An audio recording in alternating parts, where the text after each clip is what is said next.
जय श्री श्री गुरु गौरांग गंधर्विका गिरिधारी जीव की जय। শ্রীমদ্ ভগবত গীতা।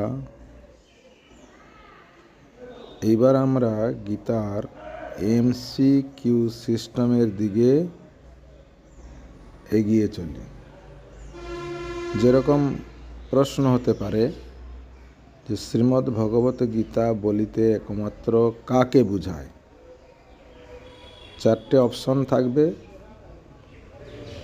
যেরকম কৃষ্ণ, অর্জুন,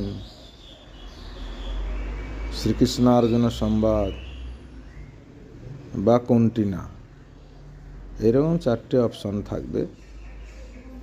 তাতে আমরা লিখতে পারি যে এই শ্রীমদ্ ভগবত গীতা বলিতে একমাত্র আমরা শ্রীকৃষ্ণ অর্জুন সংবাদকে বুঝি।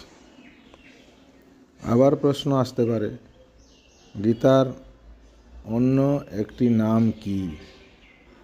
অপশন থাকবে উপনিষদ, বেদ, ভাগবত, রামায়ণ। তার উত্তরে আমরা লিখতে পারি উপনিষদ। আবার প্রশ্ন যেরকম গীতা শব্দের অর্থ কি। চারটে অপশন থাকবে যে নাম, ধাম, জপ, কীর্তন। তাহলে উত্তরে আমরা কীর্তন বলতে পারি। এবার প্রশ্ন আসতে পারে এই যে গীতার প্রথম অধ্যায়ে কটি শ্লোক আছে। চারটে অপশন থাকবে, তার মধ্যে একটিকে আমরা চয়েস করব। আবার প্রশ্ন আসতে পারে যে শ্রীমদ্ ভগবত গীতা গ্রন্থের প্রণেতাকে নারদ, না বাল্মীকি, না কপিল, না বেদব্যাস। তাহলে আমরা সহজে বলতে পারি বেদব্যাস। আবার পরের প্রশ্ন আসতে পারে শ্রীমদ্ ভগবত গীতায় কটি অধ্যায় আছে। চারটে অপশন থাকবে, তাহলে আমরা বলতে পারি যে 18টি অধ্যায় আছে। যেরকম আরও প্রশ্ন আমরা পেতে পারি শ্রীমদ্ ভগবত গীতা গ্রন্থ লিখনের দায়িত্ব কে পেয়েছিলেন।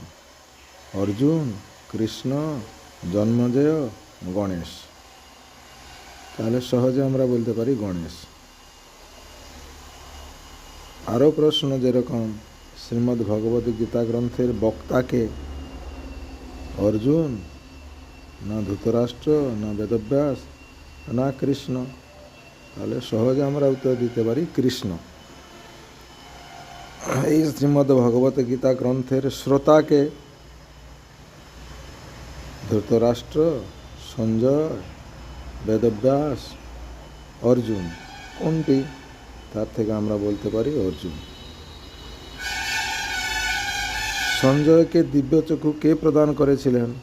চারটে অপশন আসবে, কৃষ্ণ, না অর্জুন, না জন্মেজয়, না ব্যাসদেব। তাহলে আমরা উত্তর বলতে পারি ব্যাসদেব। আরও প্রশ্ন আসে যে ধৃতরাষ্ট্রের সারথীকে দুর্যোধন, না দুঃশাসন, না অর্জুন, না সঞ্জয়। তাহলে আমরা বলতে পারি সঞ্জয়। তাহলে ধৃতরাষ্ট্রের মন্ত্রীকে দুর্যোধন, অর্জুন, না ভীষ্ম, না সঞ্জয়। তাহলে তার উত্তরে আমরা বলতে পারি সঞ্জয়। আবার প্রশ্ন আসতে পারছে যে ধর্মাবতারকে অর্জুন, না ভীষ্ম, না সঞ্জয়, না যুধিষ্ঠির। তার থেকে আমরা বলতে পারি যুধিষ্ঠির। আরও প্রশ্ন গুড়াকেশ কাহার নাম। কৃষ্ণের নাম, না সঞ্জয়ের নাম, না অর্জুনের নাম, না কোনটি না। তদুত্তরে আমরা বলতে পারি অর্জুনের নাম। ঋষিকেশ কাহার নাম যদি প্রশ্ন হয়, চারটি অপশন অর্জুন, রাম, দ্রোণ, শ্রীকৃষ্ণ। তাহলে উত্তর হবে শ্রীকৃষ্ণ। শ্রীকৃষ্ণ গীতা কীর্তন করে কাহার মোহ নিবারণ করেছেন?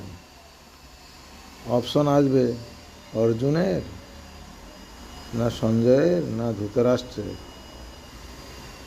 না বদ্ধজীবের। তদুত্তরে আমরা বলতে পারি বদ্ধজীবের। আরও প্রশ্ন আসবে, অর্জুন কি জন্য যুদ্ধ থেকে নিবৃত হওয়ার চেষ্টা করলেন?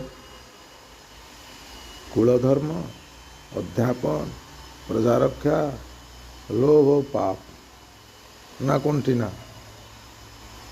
তাহলে আমরা বলবো লোভ ও পাপ। এই জন্য অর্জুন যুদ্ধ থেকে নিবৃত হয়েছিলেন। আরও প্রশ্ন আসবে, সনাতন ধর্ম কাহাকে বলে? অপশন মনোধর্ম, কুলধর্ম, জাতি ধর্ম, নিত্য ধর্ম। তাহলে আমরা বলতে পারি নিত্য ধর্ম।